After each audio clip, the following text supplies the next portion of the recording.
যে প্রিয় সাংবাদিক বন্ধুগণ, আজকে ট্রাইব্যুনালে ৩টা ম্যাটার ছিল।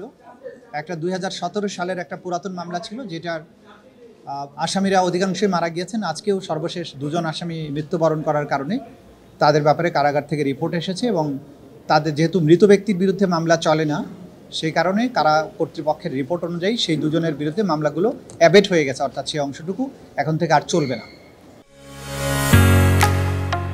ঢালাইয়ের সেরা প্রিমিয়ার সিমেন্ট। আমাদের দ্বিতীয় যে আইটেমটি ছিল সেটা ছিল উত্তরার রিলেটেড যে ঘটনা, জুলাই আগস্টের ম্যাসাকারের মামলা।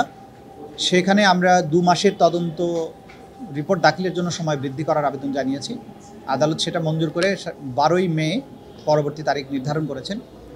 ওই একই মামলায় ২জন আসামি এডিসি ইকবাল এবং ওসি মুজিবুর রহমান, উত্তরা পূর্ব থানার সাবেক ওসি, এই দুজনকে জিজ্ঞাসাবাদের জন্য আমাদের তদন্ত সংস্থার কাছে একদিনের জন্য হস্তান্তরের জন্য যে আবেদন ছিল সেটিও আদালত মঞ্জুর করেছেন।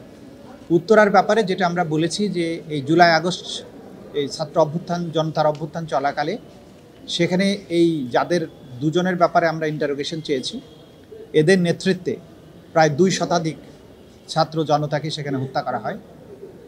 সে কারণে তাদের কাছ থেকে ডিটেইল তথ্য উদ্ঘাটনের জন্য তাদেরকে আমরা জিজ্ঞাসাবাদ করার জন্য অনুমতি দিয়েছি। আদালত তাদেরকে অনুমতি দিয়েছেন।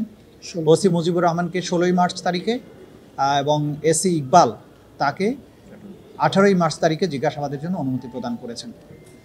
আর তৃতীয় আরেকটি বিষয় ছিল, সেটা হচ্ছে যে আরেকটা নতুন গ্রেপ্তারি পরোয়ানার ব্যাপারে।